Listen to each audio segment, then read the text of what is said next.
uploading videos talking about this house arrest and about other things.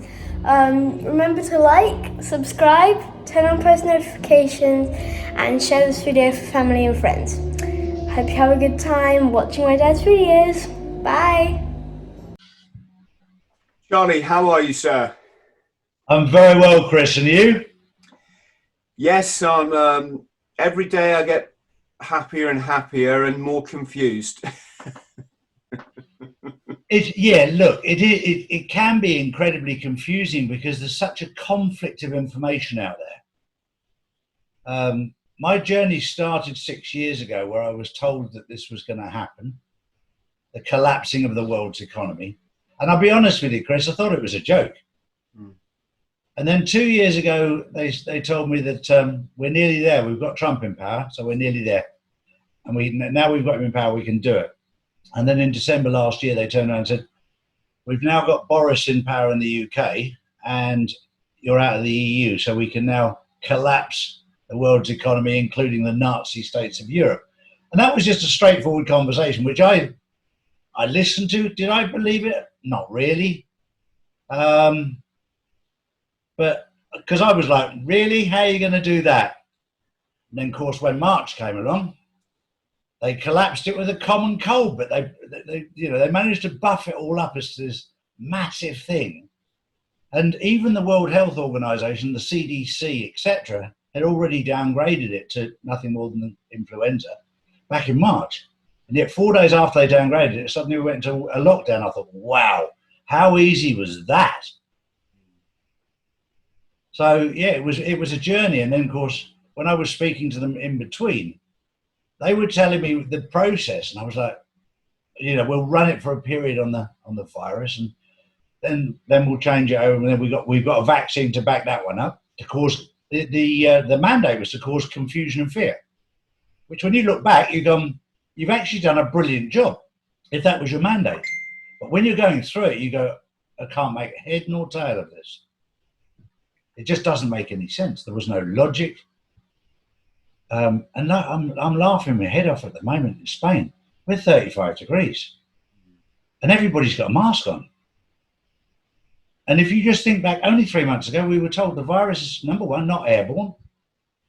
And number two, it cannot exist in temperatures outside of the body above 24 degrees.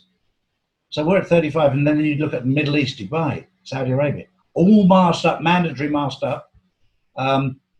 And it's 45 degrees there in both countries. And there's little things that when you look back, when with your mind as a Marine, you look back and go, wow. It's like when it suddenly came out that Leicester was going to be in lockdown, I said to my wife immediately, I know exactly why that is in lockdown. It's got nothing to do with the virus. And then suddenly 700 plus arrests were made from the boys that were using Encro that they thought was completely untouchable. And then I said, there you go. What did I tell you? Can you explain that for us, Charlie? What, Encro? Yeah. It's basically an encrypted phone. It looks like a normal phone to any normal human being. But it was set up, it was created by a Dutch company, Dutch group.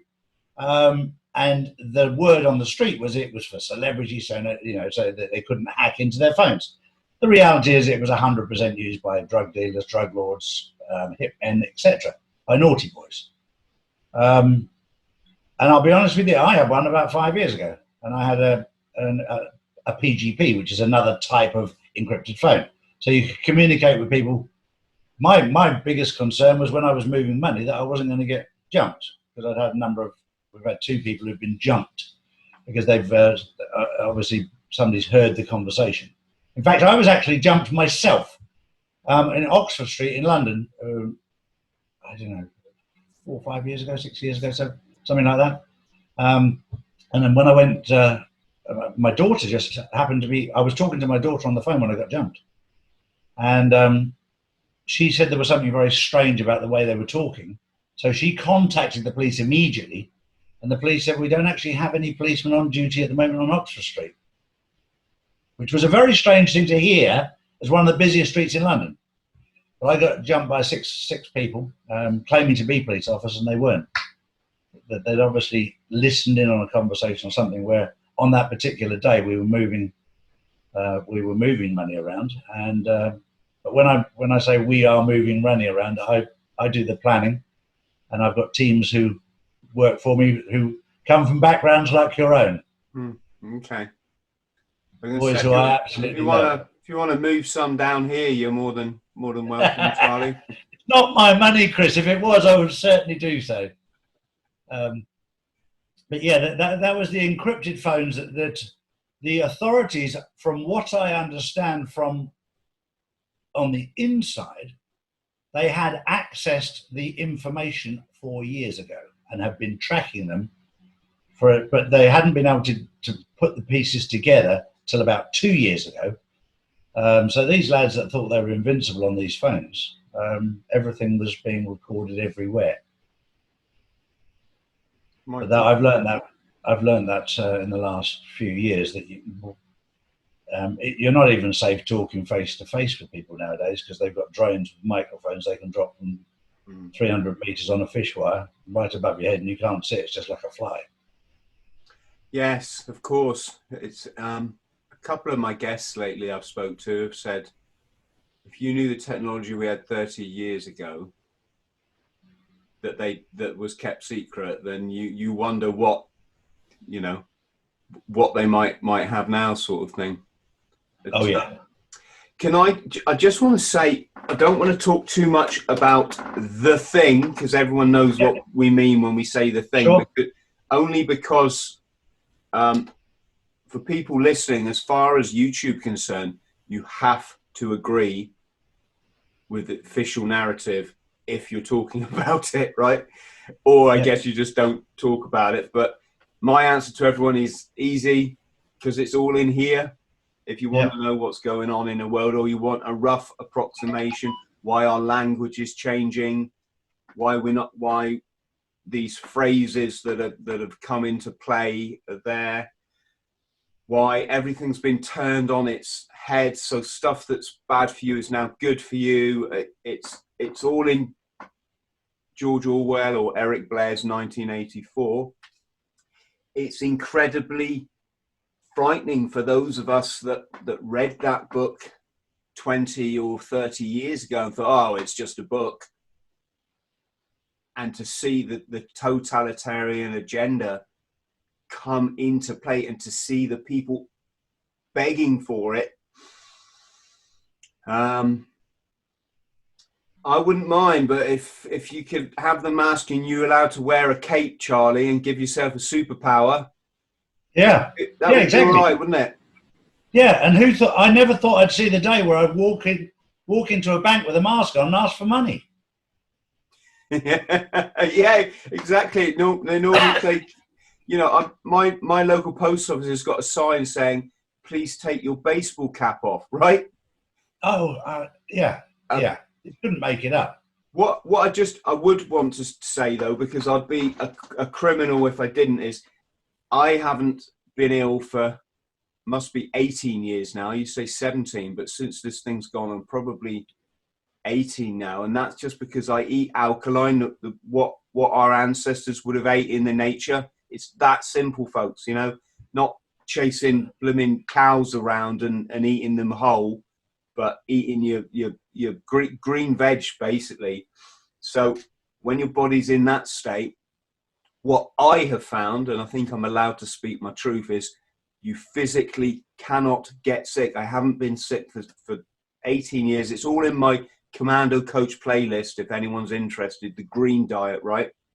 The germ theory is just a theory, and it's been heavily disputed. I think on the other side of the coin, Chris, it's very important. You and I have had a varied life, to say the least, and we've survived it, and we've come through very healthy. I haven't caught anything for years and years and years.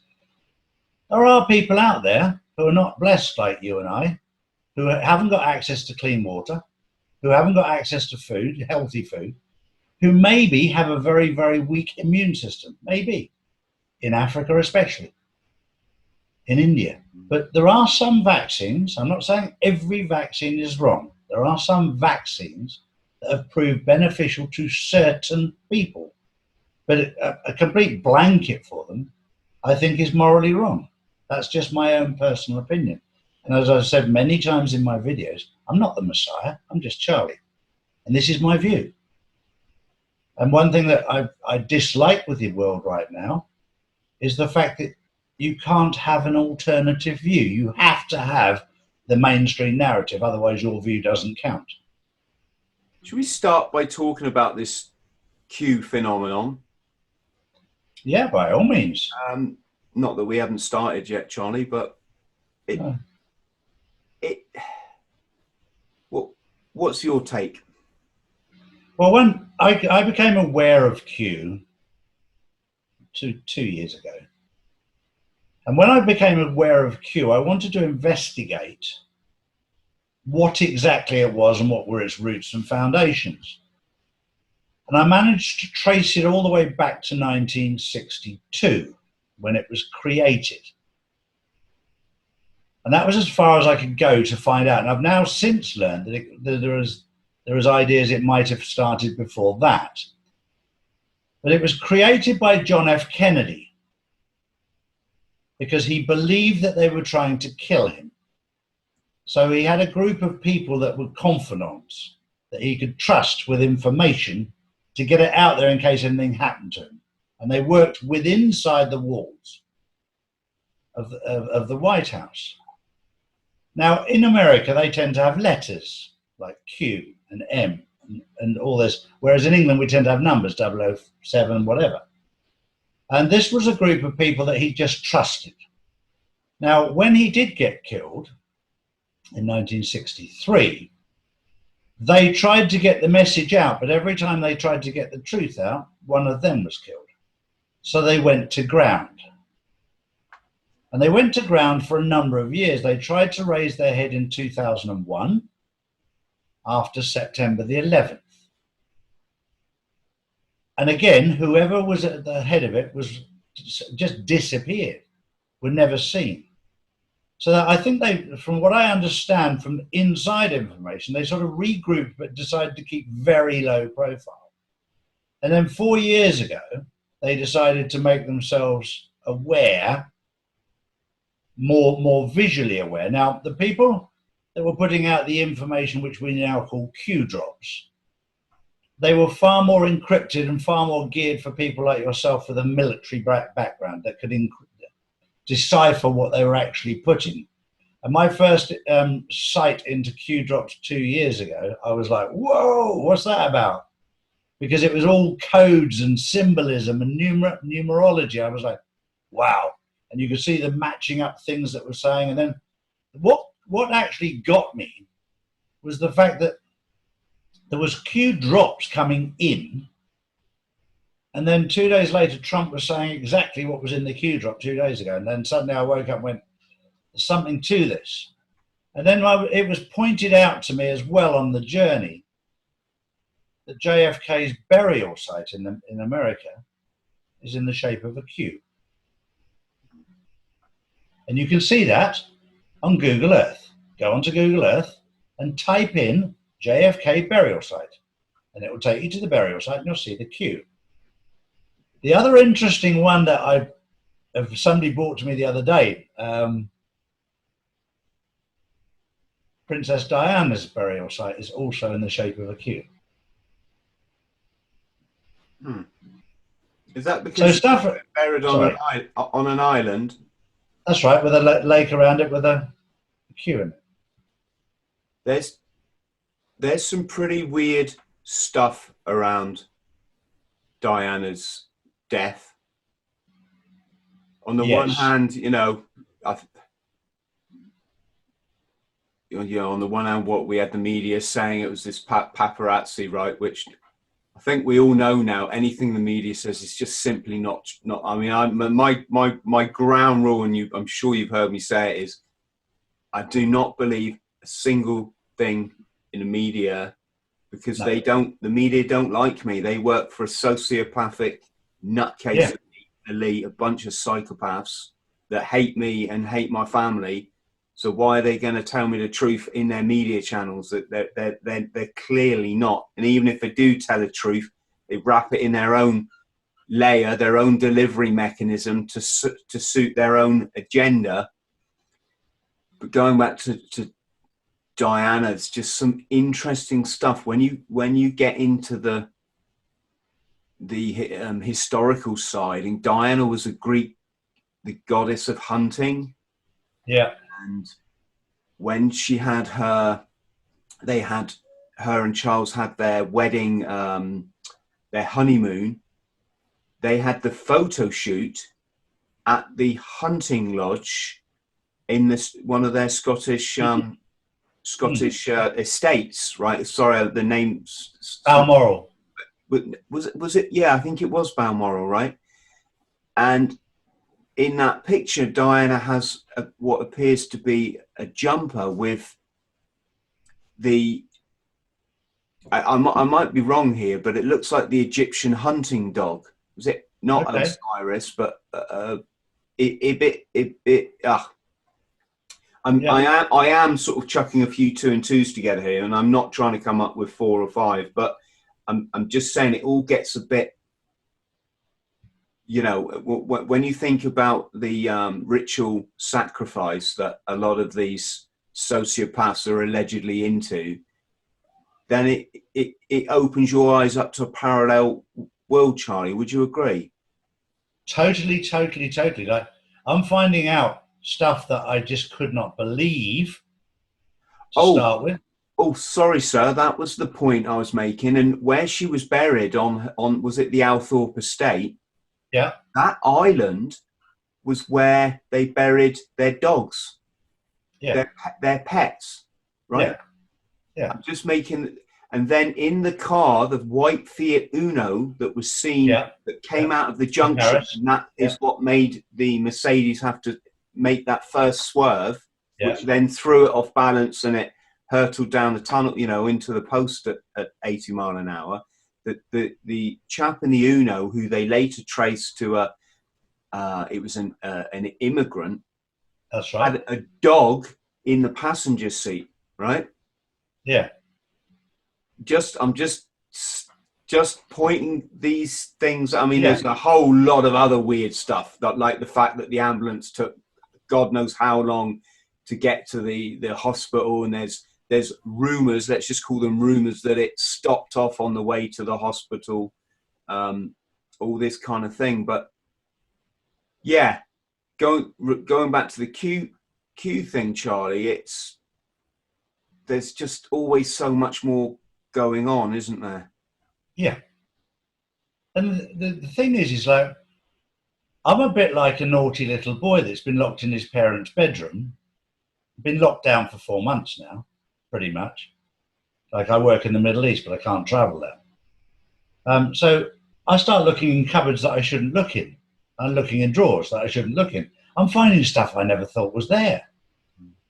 And I'll be honest with you, I'm absolutely loving it because it's saving my boredom. And I haven't turned my telly on. I turned it on the other day just to watch the football. But even the football without a crowd is a bit boring now. It's been an amazing journey, and I've learned so much about. Look, I started this journey 4 months ago with 37 subscribers. And for some reason, people have connected, and I went over 60,000 yesterday. I think it was on 60. I looked this morning, 62,000 or something. That's incredible for a 60-year-old granddad who's got no experience in presenting or anything. I'm just giving my view. Sorry? I think, like me, Charlie, it's the devastating good looks. That's what it is. That's what it is. Yeah. I was told the other day I've got a face that looks lived in, whatever that means. Who by? By somebody that was watching us. But like you and I, look, we've had some fun in our lives. We've had a roller coaster. I remember the days I had 15 years where I thought I was sponsored by Dyson. I was just having, in Porta Benus every night of my life, and it was an amazing time. In fact, that was the last time I was in hospital. I had 2 weeks on a bender with a group of girls that were over, and I was out all night, champagne, cocaine, and partying, and then working in the daytime, and I didn't go to bed for 2 weeks. And then when they all buggered off home, I was found unconscious and taken into hospital. And apparently I'd ripped the shit out of the magnesium and calcium and everything in my body, and all the minerals were shot to pieces. And even that I escaped after a week, and I was running down the road with my drip because they wouldn't let me out. I said, no, I'm fine. Let me get back to normal life and let me look after my body. And 8 years ago, I turned from being a bit of a naughty boy to being a better behaved boy, because I got together about 9 years ago now with my wife, who's an international gymnast for many, many years, international in her own country and then in the circus for another 10 years. So she looks after her body. Her body's a temple. And she sort of gradually convinced me I need to look after mine. And your body's an amazing thing. Once you start looking after it, it'll look after you. And I've learned eating healthy food, and we eat everything is fresh in the house now. Fresh vegetables, fresh fruit, fresh everything. And it makes a massive difference. Eating good food. One point I'm going to make that you made earlier, which I loved about all these vaccines and stuff like that.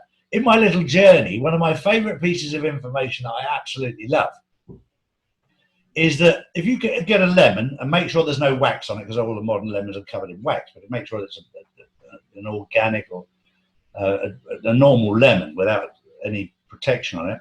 Put it in the freezer, then grate it in the morning and put it on a salad or put it into something, just to eat it. 400 times stronger than chemotherapy for curing cancer. And then you start digging around doing a bit of research and you find out that Bill Gates tried to patent the lemon 10 years ago because he realized it was a threat to his vaccines. And you can't, I laugh for a whole day just thinking about the principle that he tried to patent a lemon. And I just came up with the theory, it's a lemon. Yes, again, this goes back to what I was saying. Lemon and lime are the only two fruit that are alkalizing on the body. All the other fruit is loaded with sucrose, which is just another form of sugar. Sugar, obviously highly acidic, hence why it rots our teeth, right? Yep. Yes. Gosh, we're all getting there, but this is all stuff that's been hidden from us, Charlie, all of our lives.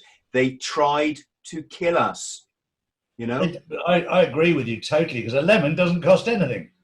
I mean, we tried to kill ourselves as well, but you know, that's another. Yeah, that's right. Exactly. But if you lemon with water and bicarbonate of soda at night before you go to bed puts your body in an alkaline state, and it also means that the virus and cancers can't exist; they can't thrive. Yeah. Now let's just talk about Boris, because I remember an interesting thing. I don't know if you clock this, Charlie, but this kind of Luciferian doctrine agenda seems to make people, it seems to give them little tasks that they've got to go and do if they want to, you know, get their permission in the pyramid. Yeah. And often it involves, there's a ritual humiliation, which is your celebrity breaking down in public or running onto a Oscars or a music ceremony and trying to grab the award off another, you know, another member, let's say. Yeah. And don't ask me why they do it. It's the same as that seem to make men, particularly black men, wear women's dresses on television and in a film. And if you think that sounds crazy, folks, just Google it and click images, and it's very bizarre, right? Yeah. But going back to this kind of humiliation thing, before that shooting in Las Vegas, which was a hotel, and the hotel was called the Mandalay Hotel, right? Yeah, that's right. And I'm not making any claims here, because this isn't the platform to do so, but it was in the run-up, the few days before, that Boris was in Mandalay. It's Burma, isn't it? Mandalay, yeah. Yeah. he was there in Burma. So I'm just looking at my map. Yeah. He's there in Burma on an official visit, and he visited some sort of statue, I think it was, and he was there with the British ambassador. Again, sorry if I haven't got the specifics right. My memory's probably not what it used to be. But they're rocking up to this on this official engagement, and Boris starts reciting, is it the Kipling poem on the road to Mandalay? Yeah. Which, if I understand correctly, in this day and age would come across as quite British colonial racist, right? Yeah.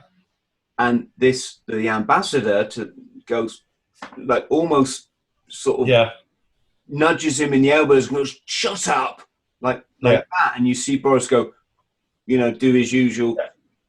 Well,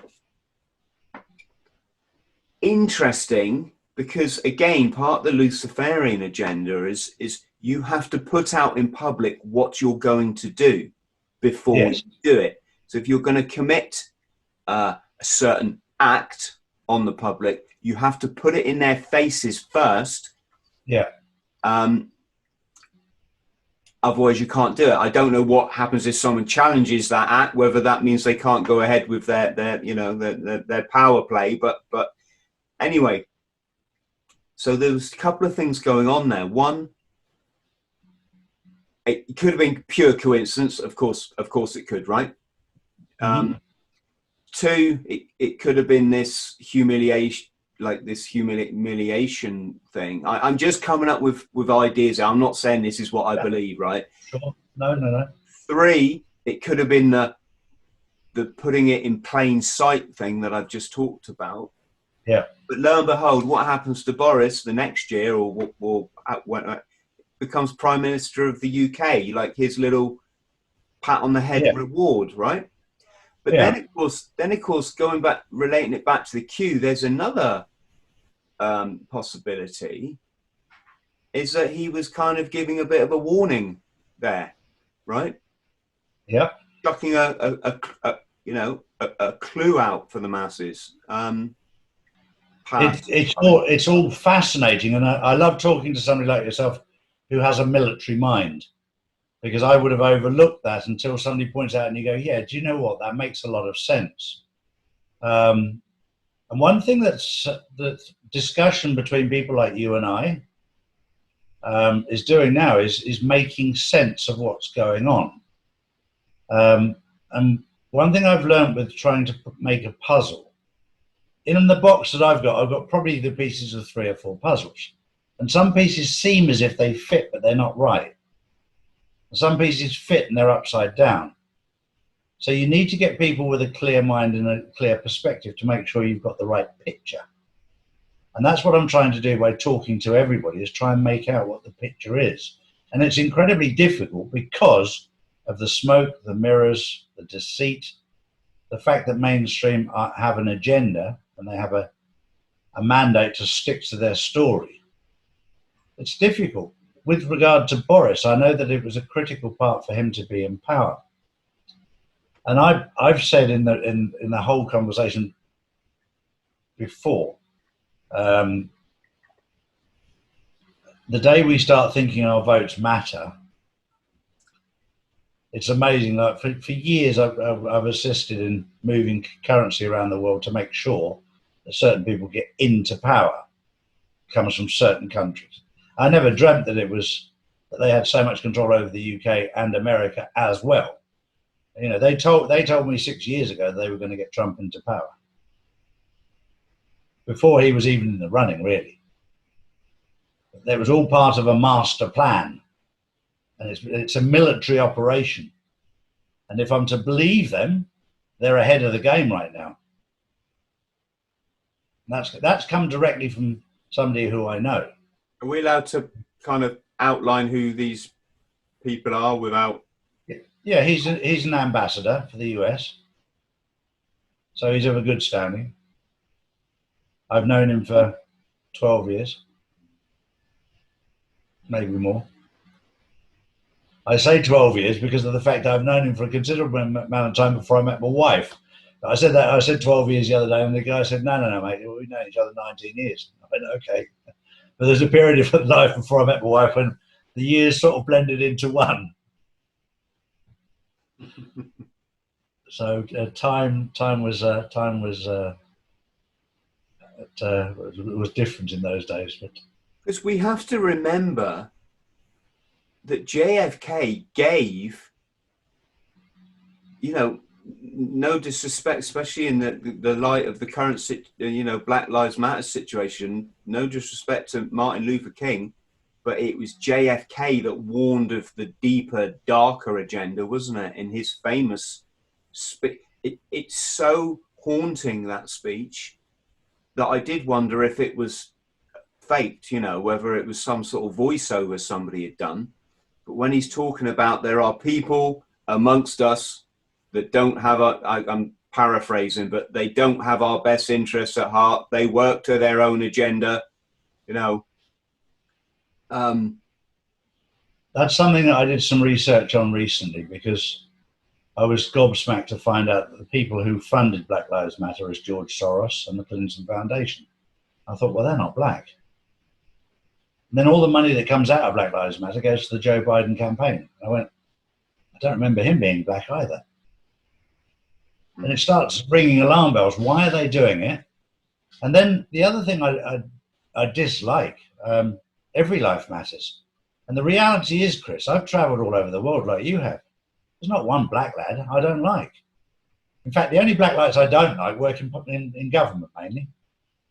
But every normal human being I get on great with, whether they're Indian, whether they're black, whether they're Chinese, Japanese, Russian. Doesn't matter to me. They're just human beings. I don't see the colour as being an issue. And on the odd occasion, I'll get some black guy that's got, and they normally come from England, born in England. They've got a big chip on their shoulder. And if they've got a big chip on their shoulder, I just point out and say, well, maybe you are right. Maybe you are different to me. I've got nothing against black people, nothing against any race of people in the world. And I've said it a few times as a joke. I said, if you want to look for all the naughty black people, they're nearly all in gangs. If you want to look for the naughty white people, they're all in Parliament.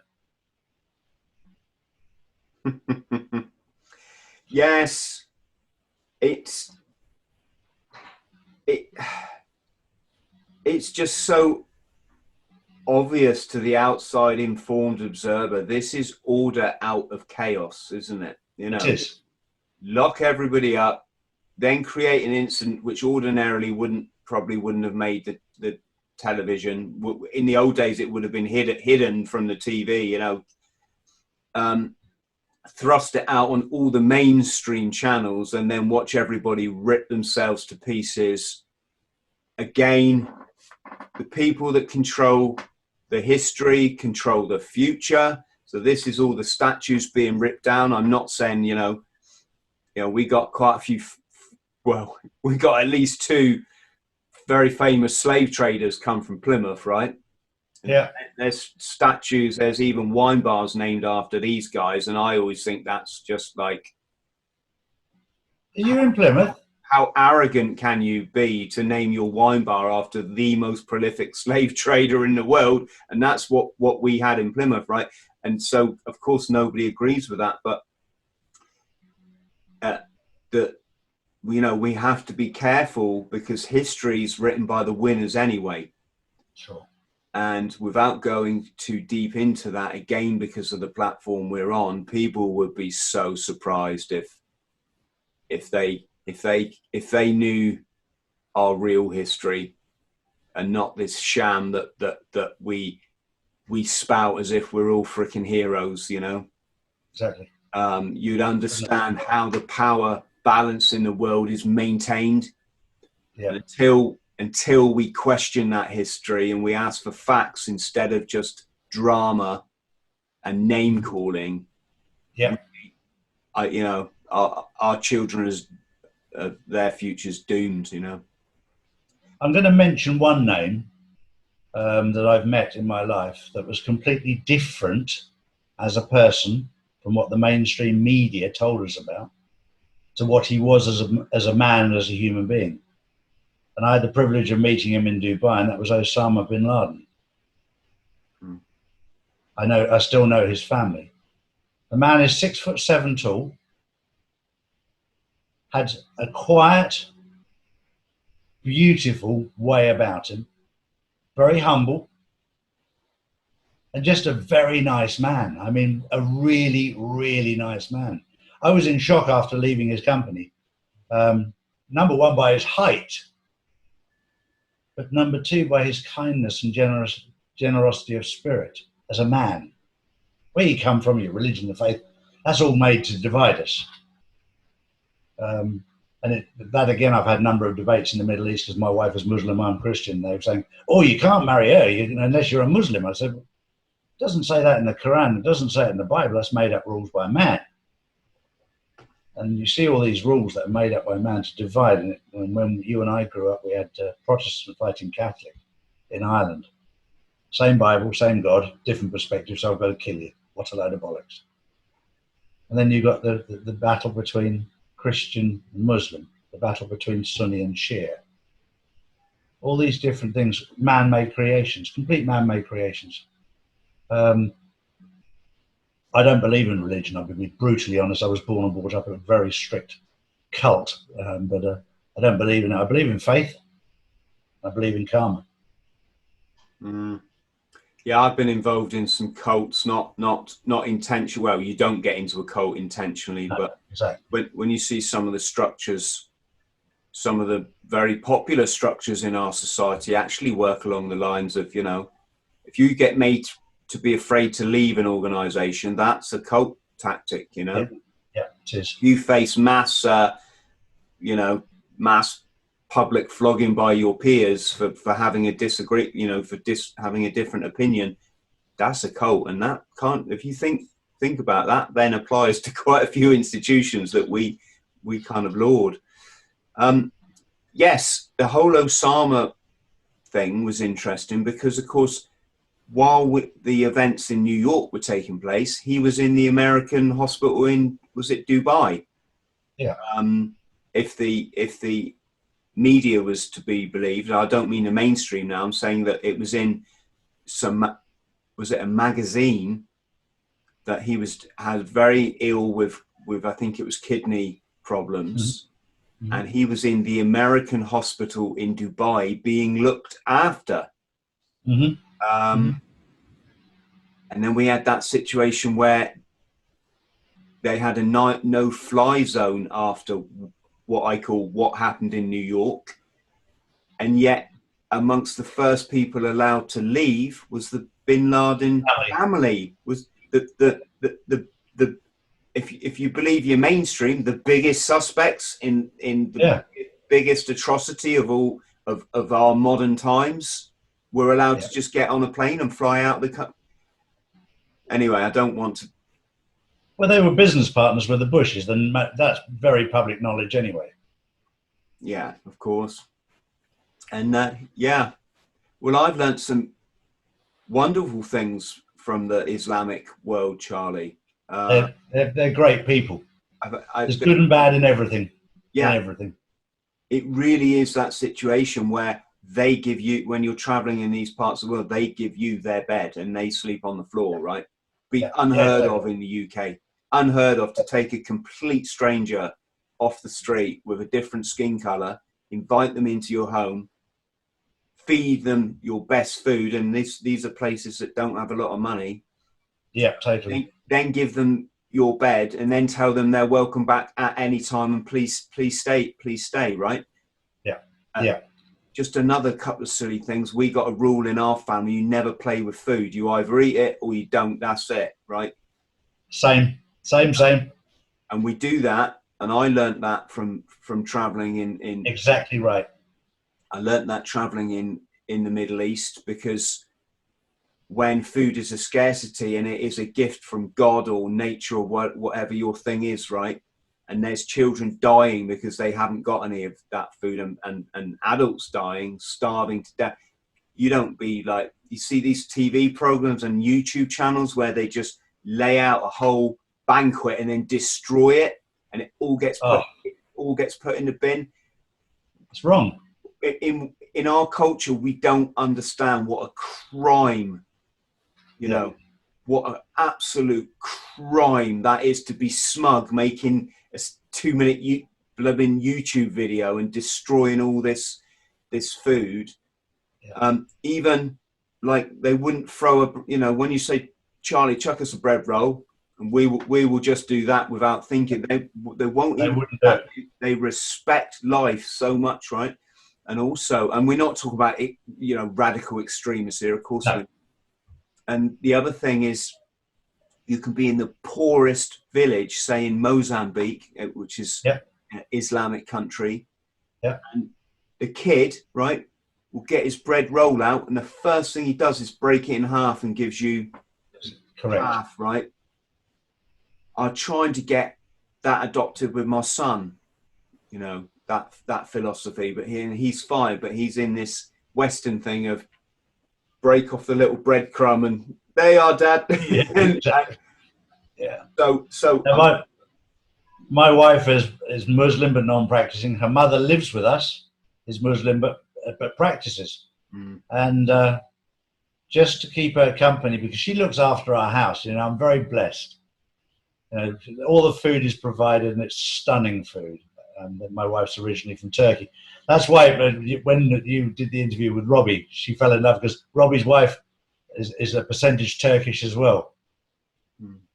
So I love that. So with regard to the food, everything's provided in the house. She looks after us, but I also, instead of her being alone during Ramadan, eating at night alone and eating early hours of the morning, I'm a bit like you. I love the mornings.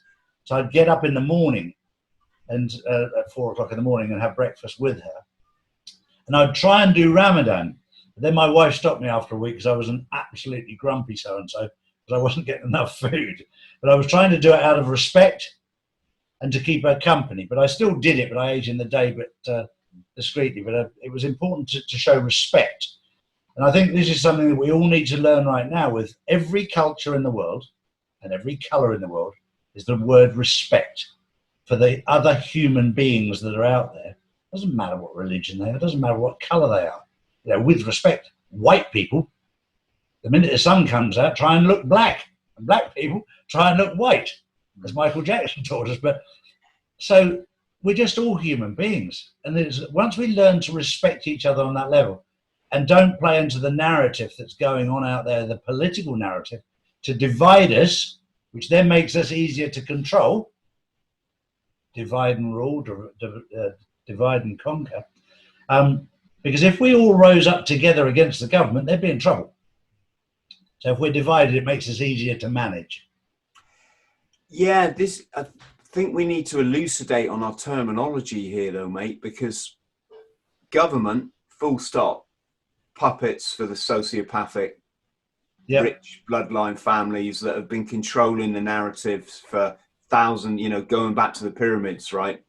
Back in their day, they used to sacrifice people, and that would keep the population terrified, and who would, you know, and they would control through their false religion, you know, their religious leaders that would come up with this Mickey Mouse story, and the people would kind of believe it. And not a lot has changed there with respect to you know, a lot of people's beliefs in the world. But yeah, it's above the government, Charlie, isn't it? It's understanding that they fulfill one role, that's to give you the illusion that you live in a democracy. And as George Carlin would say, you don't, and they don't like you, so get over it. Yeah, exactly. George Carlin, right? I read this quote the other day. It really made me chuckle. He said, if you think that the average man is not that smart, well, just think that 50% again are even more stupid. Yeah.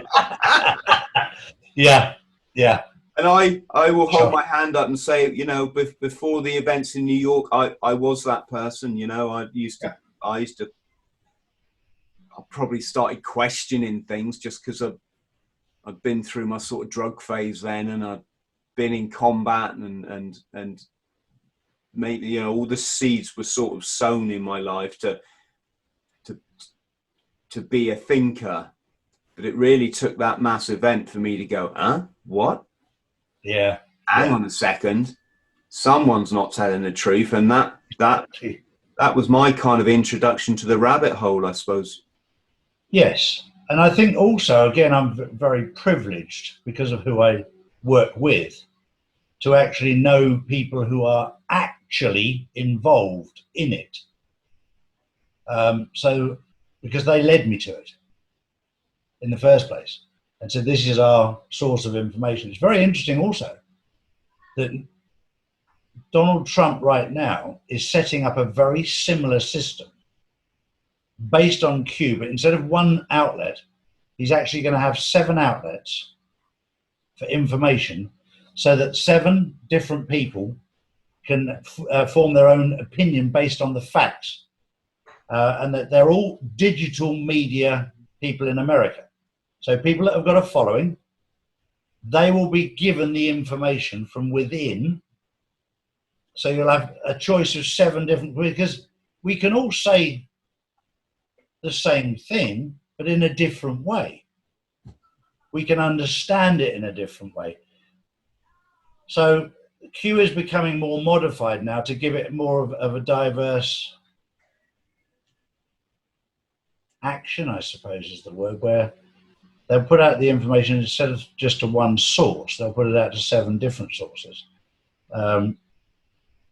It's a bit like TV channels. Instead of TV channels, it will go out to these digital warriors, as Trump calls them. And I'm in contact with one of them right now, that we're getting information from them as well as Q. But it's a lot easier to understand because it's not so, because there's not the risk of them being killed anymore like there was before.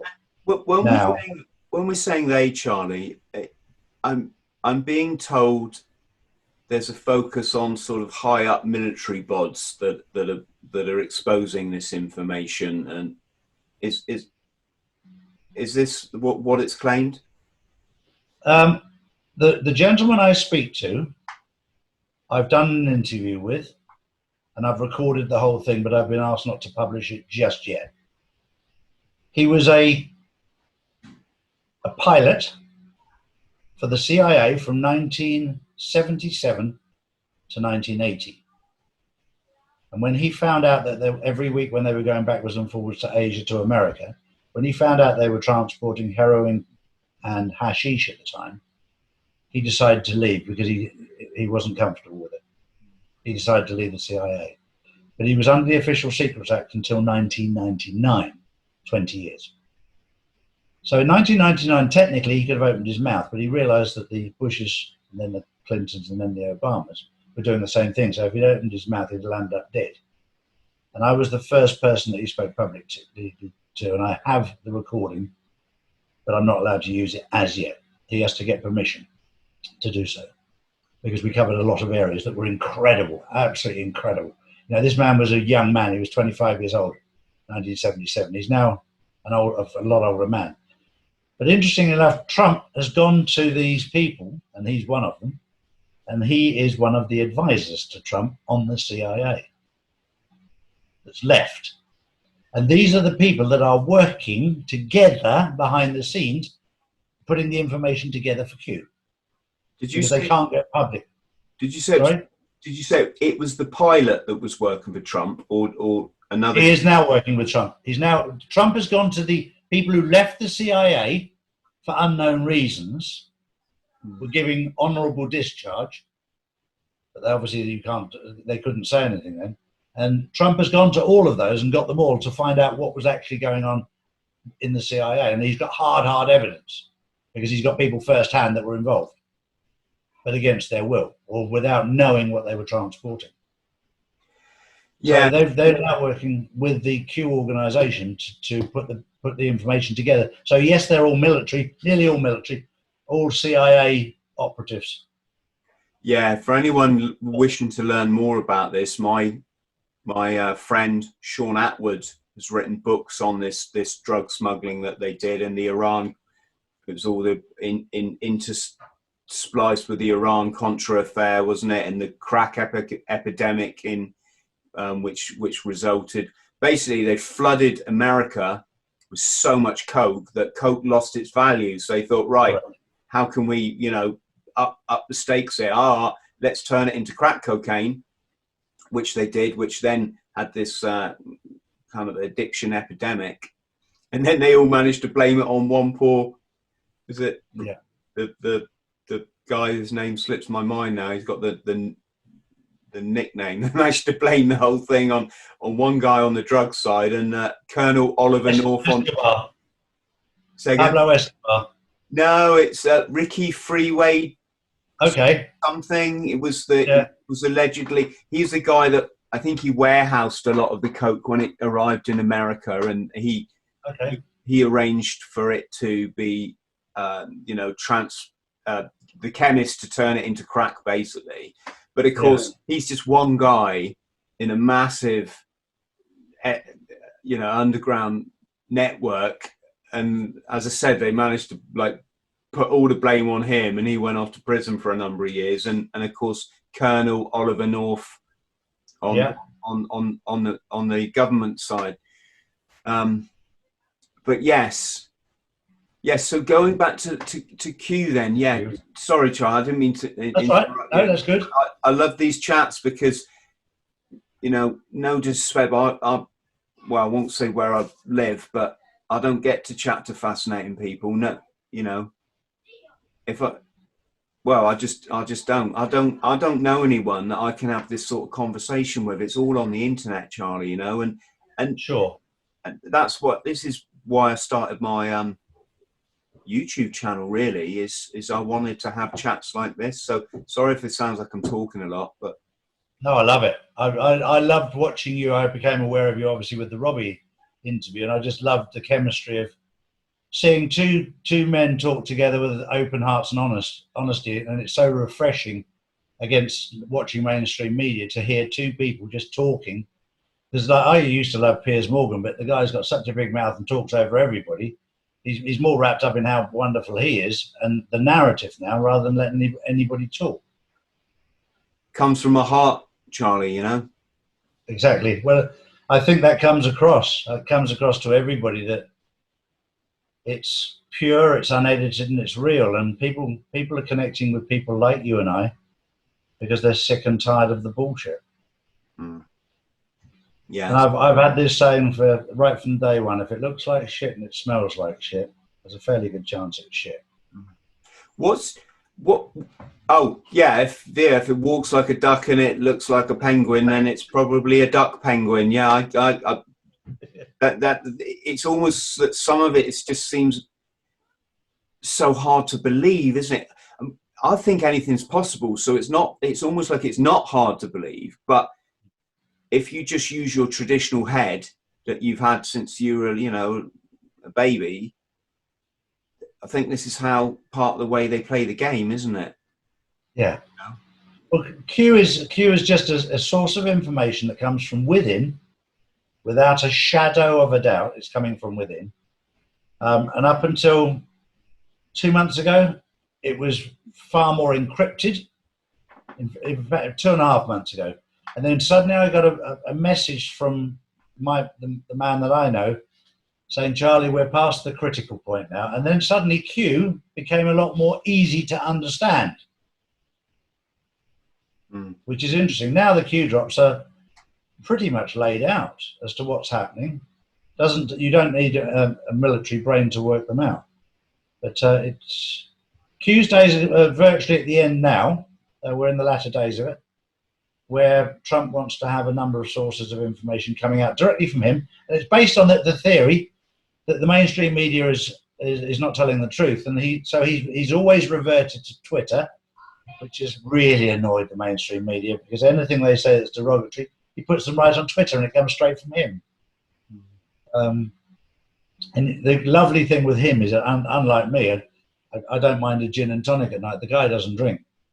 So he's not, or doesn't take a line as far as I'm aware. But he just does it with a clear mind and puts such stuff out that is absolutely loaded. And I love what he's doing right now. And I think also there's a very important point here, Chris, that the left has got us into this identity politics, where we don't like his floppy hair and we don't like this. Let's look at what he's really done. Forget whether you like the look of him. Forget if he grabbed a woman by the pussy when he was 20 years ago. I've said things 100 times more worse than that. I promise you. When I've had a drink, I've said some horrible things. Not meaning it, just making silly comments, boys' comments. Look at what he's done. He hasn't gone to war against anybody since he's been in power, 4 years. First president in 30 years to do that. I don't care if he's only rescued one child and one woman from trafficking, but he hasn't. It's tens of thousands. He's rescued already from trafficking. And it's now beginning to leak out into the media what's happening about the people he's rescued. But it comes out in ridiculously small papers. The mainstream media is not publishing it. And then you suddenly notice in Holland, I don't know if you saw in Holland 2 days ago, they published that 30,000 paedophiles have been arrested in Holland and Germany.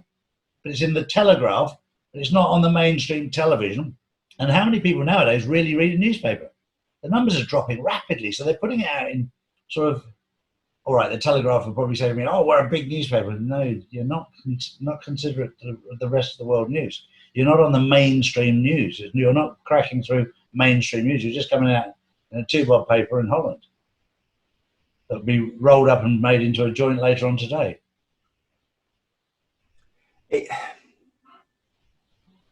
See, my jury is out. It all sounds wonderful, doesn't it? Right? Sounds what a lot of us have been waiting for. But here's the thing. Power corrupts, and absolute power corrupts absolutely. Couldn't agree more. Right?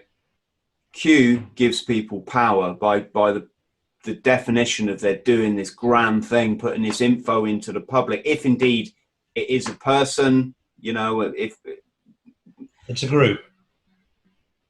But that by definition then empowers these individuals. I'm not claiming here, folks. I'm just talking because I agree with you. We live in a free freaking country and I'm allowed to talk, right? Yep. I'm not trying to put anybody down or say Q doesn't exist. I'm just like, if we can't discuss, then we're just going down someone else's narrative again. And that's what's got us to the problem where we are, right? Now, my questions would be, what is going to be done to the global financial system? The central banks, which keep us all slaves, the system of capitalism, which clearly is just destroying the planet, all for economic growth. Well, you can shove your economic growth, because I live in a beautiful part of the world. I don't want to keep seeing bloody McDonald's restaurants in the nature, right? And that's what we're getting here, right? Economic growth basically mean giving the capitalists what they want, right? So, and again, you've got people going after these pedos, and you know, I wholeheartedly obviously going to support that, right? Yeah. Any way that I can. But unless we're willing to address the root cause of why we've got so many in the world, particularly in power. Yeah, that's scary, isn't it? Then stop, let's not delude ourselves. We have a serious problem with the way we do business as human beings, right? Yeah. And I know it's early days for whatever movement is going on, but I'm just trying to say, Charlie, for me, my jury is always out, because otherwise I'm just signing up for someone else's agenda, and that's the problem that's got us here in the first place, right? What are they talking? I mean, is Trump going to give up his towers and sign all his, sign over to doing a completely different way of business that doesn't absolutely corrupt every single person? I don't know, but I'm very confident with what he's doing right now. And the one thing that he said that I hang on to is I'm going to give you back your God-given right of freedom, which has been taken from you. Now, going back to what you said earlier about power corrupting and absolute power corrupting absolutely, I think now is the time when people wake up, and we are in an awakening right now, that, yes, he may be bringing us into a better place, but it's people like you and me that need to hold him accountable, that when we get to this better place, we stay in that better place and we don't slip back into or go from the frying pan into the fire. We need to keep focused on what he's doing. When I asked the question about this next election, because obviously we do a lot of work with the elections, I asked if he was going to be up against Joe Biden. And the answer came back, Charlie, this election will be like nothing you've ever seen before.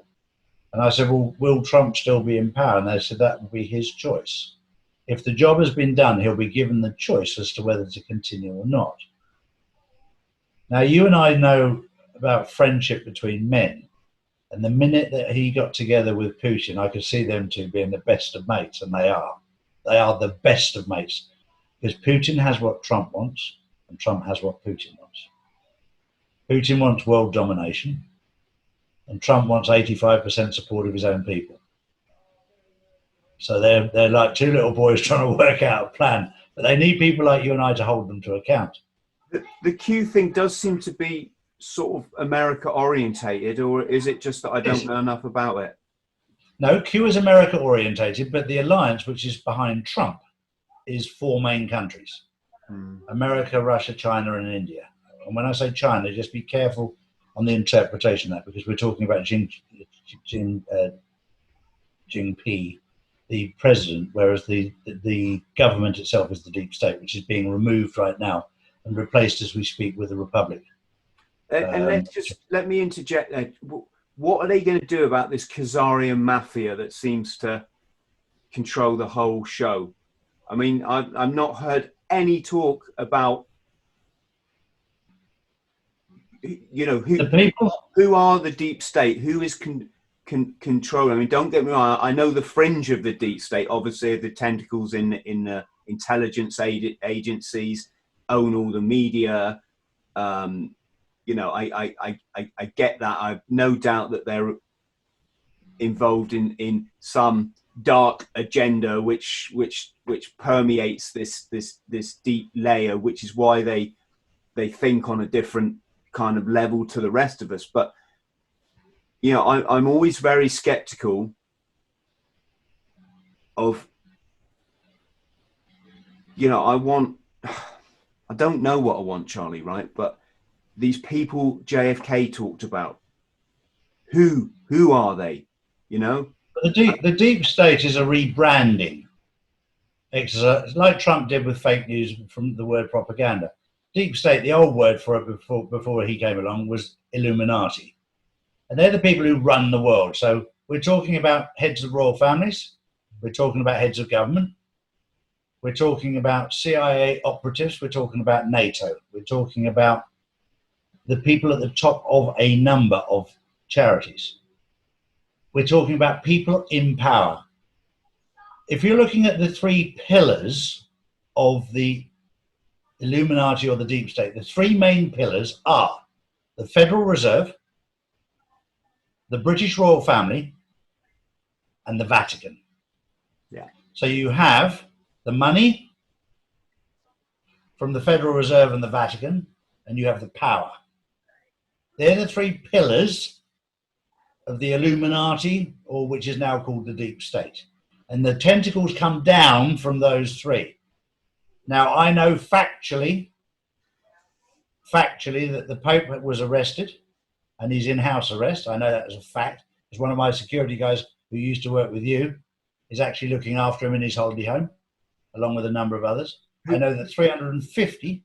Who, sorry? Charlie? Sorry, I didn't catch that. Who? The Pope. The Pope. He was arrested many weeks ago, many weeks ago. He's been in his summer residence under guard for a long time now, before Easter. And the speech was done from his house, not from the Vatican. Hence the cock-up with the hologram that was done in the Vatican. There's been 350 members of the Vatican that have been arrested and taken away. And there has been a ridiculous amount of cash and gold taken out of the Vatican and documentation. The place has been completely emptied. And I know that from the sources that I deal with as to moving currency. because the guys that I use have been working with them to do that. And that's all been removed. So we know that as factual evidence. With regard to factual evidence to Buckingham Palace, the Queen has gone into voluntary quarantine indefinitely. What's that mean? Quarantine's 40 days. What does that mean? Is that house arrest, you mean? She's involuntary quarantine indefinitely. Just that doesn't make sense. And then you suddenly say Prince Andrew stepped down from main role, not hearing anything from Prince Charles. And then Harry and Meghan disappear in a hurry. And then Buckingham Palace is all boarded up.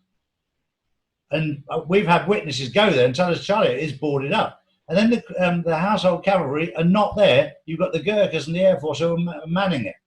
That doesn't make sense. And then suddenly the crown is knocked off the gate. No, it's knocked off by a lorry. Chris, lorries don't go through the front gate of Buckingham Palace. Never have done, never will do. They always go in the tradesman's entrance. I've been through the gate. I've been through the gate of the palace. Yeah, but you deserve to. But you don't go in a lorry, did you? No, I'm. It's a little joke, Charlie, because when we were Boy Scouts, I was 6 years old or something. We went on a week-long trip to London, and that's a big thing for us Southerners, right? And at one stage, they actually opened up that gate, the front gates that you see the ceremonial procession come out. And our bus drove in, parked in the parade square. And out we got, and we watched the changing of the guard or something, right? Amazing. I love the royal family. I love people being born into privilege and leading me because I'm useless. I'm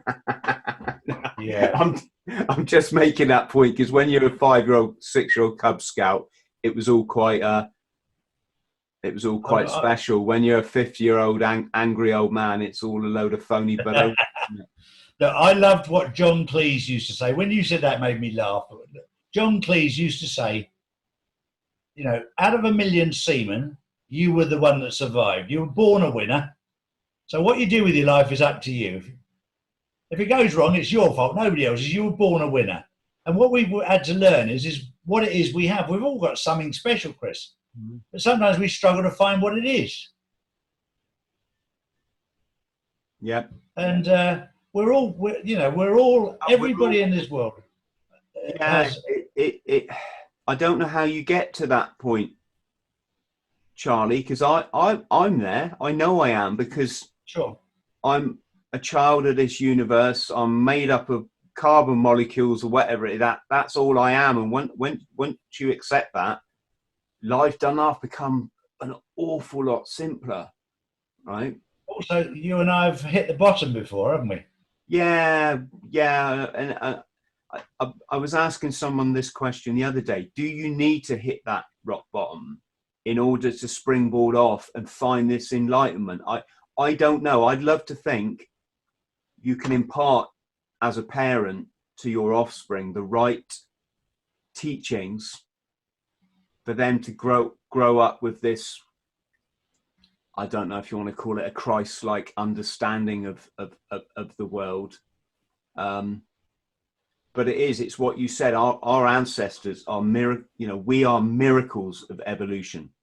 Yeah. Our ancestors have been through famine, plague, scarcity, ice ages, right? Your DNA, when I did an 18-day water fast, right? Okay. That raised a few eyebrows, right? 18 days without food's nothing. You can do 40, right? I think Bobby Sands did something like 57 in his protest. I'm not suggesting we'll do water fasts here or anything, but the point is, the reason we can do that is our ancestors would have had to have been able to do that to get through periods of scarcity, right? All this stuff again has been hidden, but for us to still be here, sat having this conversation today, means all this is in our DNA. Of course. And yet we've been lied to and told, for example, you have to eat 3 times a day or you're going to be a bad human. You know, you're going to break down. So you can see now, hopefully through what I'm saying to our friends at home, why my jury's always going to be out on the whole political sphere, because while we've still got politics, it's never going to be good. While we're still pushing the capitalist system and the central banking system and the phony democracy, it ain't going to be good. I'm not saying it can't change gradually, but power corrupts. Absolute power corrupts absolutely. Politicians don't love you. They don't work for you. They work for these sociopaths. And until we start digging out these roots and re-educating people, I just can't see any positive change. Well, maybe I can just share my positivity with you, because I've never felt as peaceful in my life and as restful as I am right now, ever. Because of the fact that there's a lot of stuff I can't talk about publicly yet, that not only do I know, but I actually believe, because I'm seeing everything they've told me is happening. And if it continues the way it's going, then I should be very, very happy. But I'm watching like a hawk to see what's happening, because the jury's still out. And I've often said, and I'll say it again, I'm not the Messiah, I'm just Charlie. This is my view based on the information I've got. But for some reason, I've got a peace that I've never, ever had before. Knowing that good is actually overcoming evil. And it's a lovely feeling. And I have that feeling too, Charlie. And we're not alone, are we? I'm speaking to a lot of people that are sensing this nice, like a buzz, isn't it? You know? Yeah. Especially the spiritual people. Yes. Oh, I mean, like the first thing when I chatted to Rob, he said, "You live in paradise and it's in your head." And I'm like, yes, it is. That's just what it is. It's not it's not a new age thing. It's not a throwaway line. It's I have to, because I was dying of addiction, and if I didn't sort it out, I wouldn't be here, and I wouldn't be a good father for my son, right? Sure. So I'm not trying to be clever. I created paradise in my head through gratitude of this amazing planet, through love of all people, through utter acceptance of myself, right? Yeah. And you do those things, and plus you eat an alkaline diet. You try it, folks. You can't get unhappy. You know, I'm not saying I don't have challenging days. Had one yesterday actually, but while I'm in that challenge, I'm still the most grateful person, knowing that it's just it's all just temporary. So I completely agree, Charlie. But my question would be, it's all well and good being the spiritual guy and putting out this positive white energy into the universe, right? And this seems to be a lot of what the Bible says. But could that just be a game to get people, to move people into inaction? I just go with how I feel inside. And I've got people around me that I can recalibrate my moral compass with. And that's important to have, because our moral compass has been out of sync. And I think you have to trust what's inside you.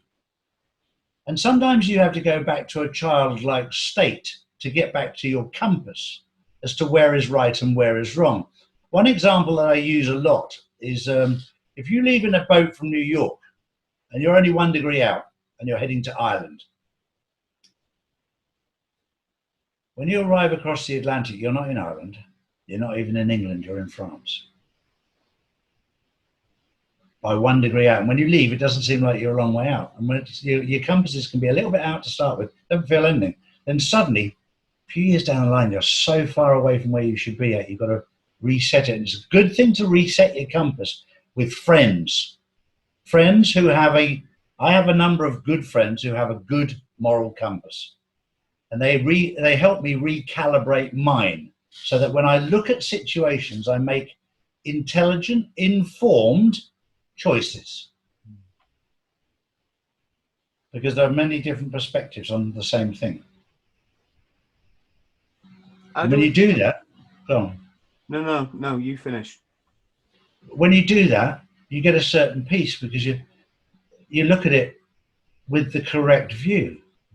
It's like looking at the Mediterranean out of my window here and looking at it as a diver from 20 meters below, same body of water, different perspective. Understand the different perspective, understand the truth.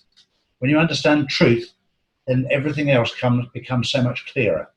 If you're in a muddy puddle looking around, the more you look around, the more muddier it gets and the worse it gets. Yes. How do we get on top of our egos? Get married. Your wife will keep you right in order, especially if she's from Turkey. She just stuck her head in the door just now. I always tease her. I say, you're 95% perfect, 5% terrorist. It's the 5% I love. She keeps my ego. When I met her, my ego was always, Charlie Big Bananas. It always was, because I had deep pockets. She's made me humble, and also I think when I lost my son, my oldest son, in a car accident, that was a great leveler. And God blessed me with my wife, who came along 8-9 years ago with a 2-year-old boy. I didn't make him, but I didn't nature him. I nurtured him, and I've been very blessed. And I think you need to understand what we do have rather than what we don't have. Interesting, you made a comment about having a bad day yesterday. I had a bad day yesterday. I had to go up to the cemetery to find out that the grave that my son was buried in had collapsed, and that's a very emotional moment. I have to deal with that and put things right. And it throws all kinds of emotions into you, which are distressing, painful, not nice, just not nice. Seeing the grounds collapse. He's been down there for 11 years, so it's a reality that coffins collapse. Not a nice experience. But we all have tests, and it's how we deal with that test that makes us as a man, and that helps to reset your compass, that keeps you humble, keeps you very humble. Yeah, it's a real good human quality, isn't it, to do what's right? It just is, and to that point where it's okay, if I die doing what's right, then that's how it has to be. Yeah. Jolly, we can talk about something else if you prefer, but how do you get over what you've been through? That's my only, I don't want to say fear, because it's not really a fear, but I'm very philosophical about death. We don't go anywhere. We can't, how can these molecules go anywhere? They're just going to go into a different form of life, and the universe is beautiful. And I try to believe that we're universe first, and we're these separate entities second.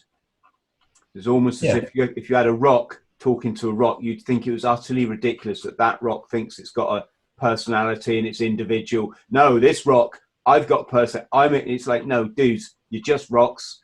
We're just, we're made out of exactly the same stuff those rocks are, right? So that's all well and good, but to go through what you've been through, do you have some sort of philosophy?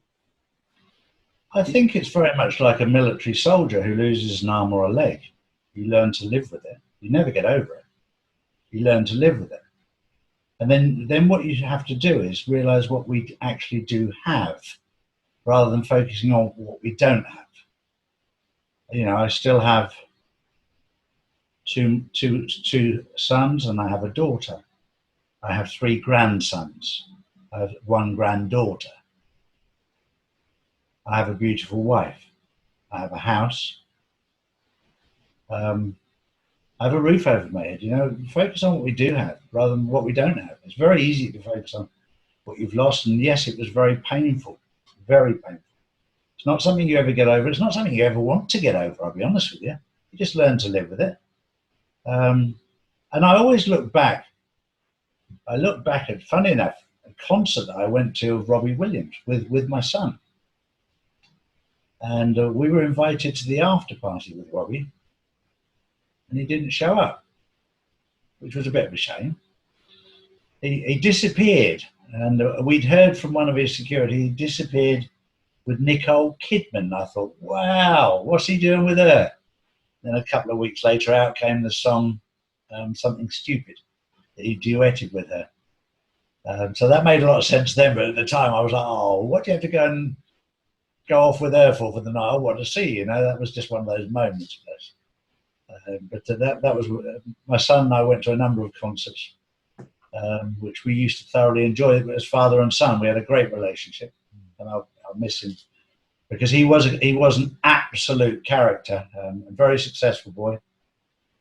Did very, very well, but lost his way with drugs, alcohol, and women, sadly. But, and then, you know, his accident, he had a car accident which took his life.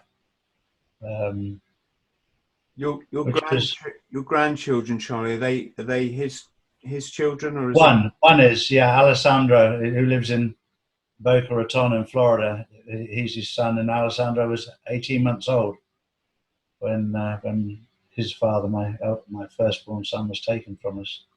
And Alessandro is the most adorable child. My son would be so proud, so proud. Does that give you like a fearless factor, Charlie, when we're talking about what we're talking about? Yeah, 100%. I've got no fear of death, none whatsoever. That sometimes can be scary, Chris, because I think if you want to take my life, when I've had threats, I've had a number of threats, and I said, have a go. Because if you do, then I'm just going to be with my oldest son. Quite simple. And I don't have any feeling of fear. And that was a bit scary at times when you get certain threats. But it's quite funny that when somebody threatens you to take your life and you go, doesn't really matter, suddenly the fear changes. It moves from me back to them, and they shit themselves. They go, I'm up against a psychopath here. And they walk away, and they're like, he's mad. Because this is something I've learned as well. The media control us by fear. The government control us by fear. And if you're not scared, like you and me, they don't quite know what to do with us because we're supposed to be scared.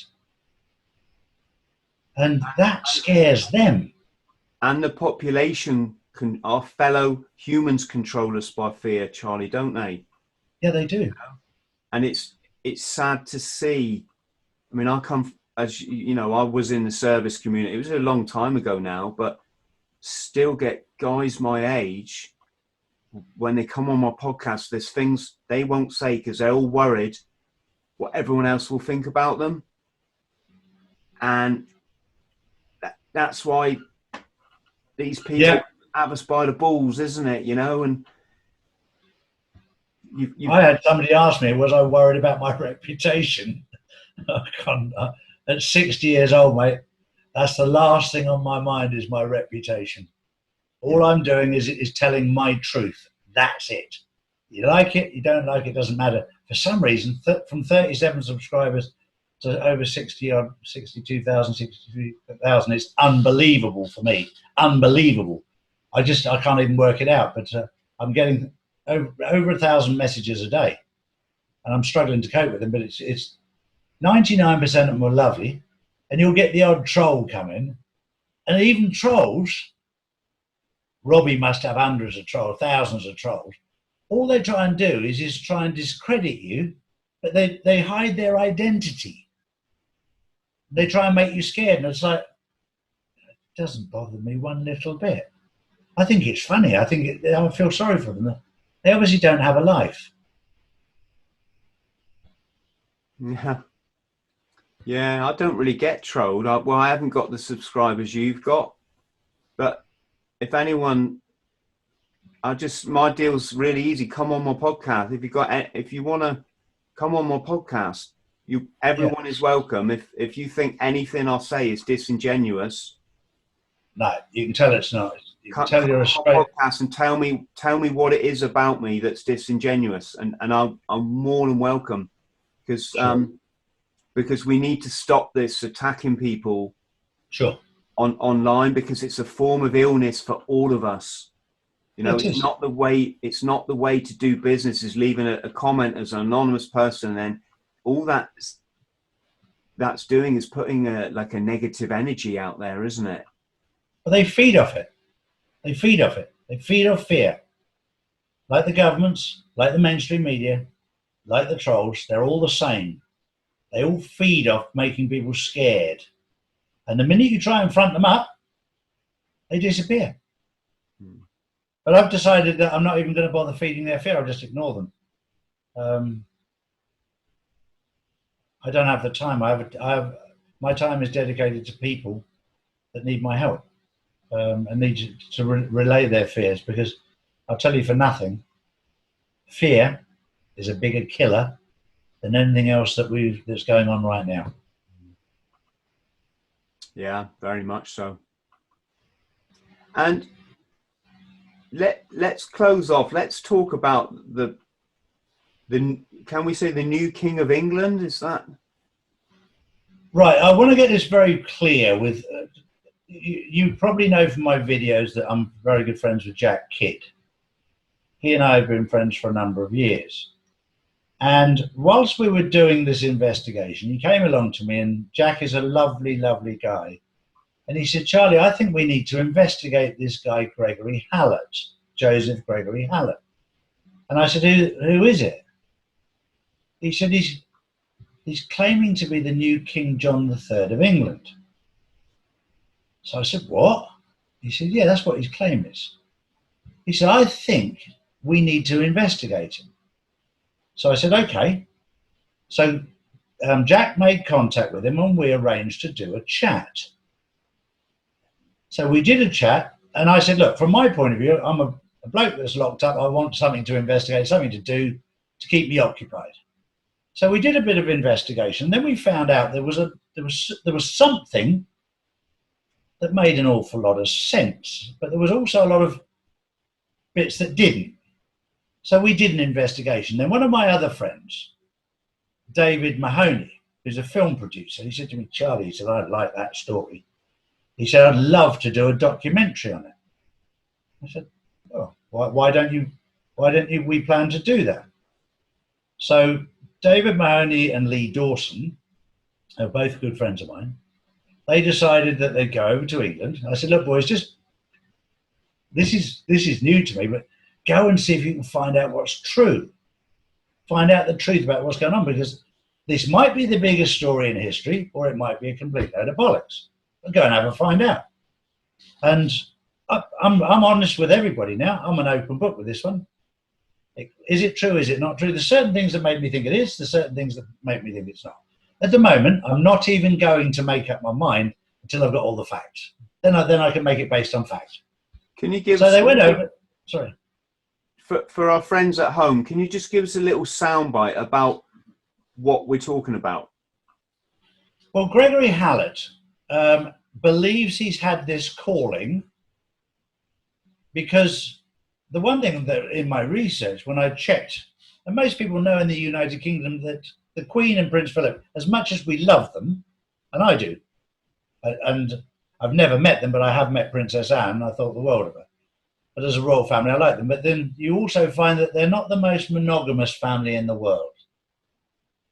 You don't need to be a rocket scientist to work out that even with the Queen, I think Prince Andrew is Lord Porchester's son.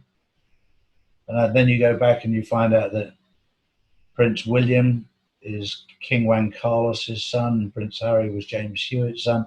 Is it conspiracy theory? Is it fact? I don't know. I wasn't there to witness it.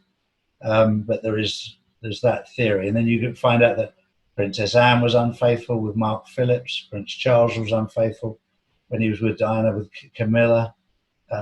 Prince Andrew was unfaithful with men and women, and Prince Edward was unfaithful as well. They're not the most faithful family. And you go back generations, you have to go back 350 years to find a monogamous generation, which is crazy.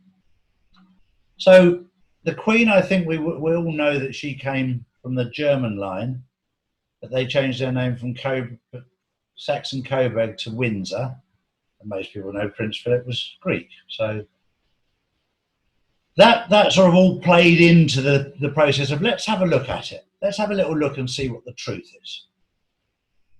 So we sent a team over to try and investigate what the truth is.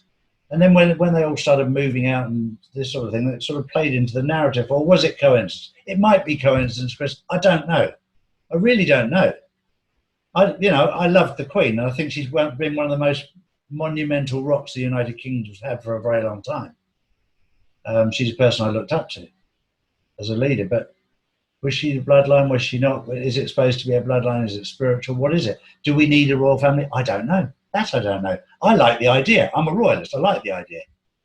And I was speaking to a spiritualist yesterday who said to me that King John III, Gregory Hallett, is not the solution. He's part of the solution. And I thought that was interesting. So the jury's still out with me, Chris. And I'll be honest with you, whether he's king, queen, or not, I'll still be Charlie Ward at the end of it. The world will still keep spinning, no doubt.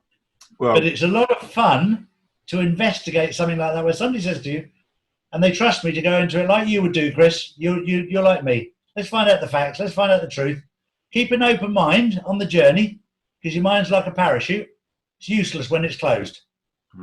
You and I wouldn't condone doing drugs at all now. But I tell you what, when you're off your tits, you get some amazing insights into stuff that areas of your mind that you didn't know existed. And I remember finding out a very interesting fact that William Shakespeare used to enjoy cocaine years ago. And that gives you an insight into his ability to write so in the way he did. And that was in the days when it was legal.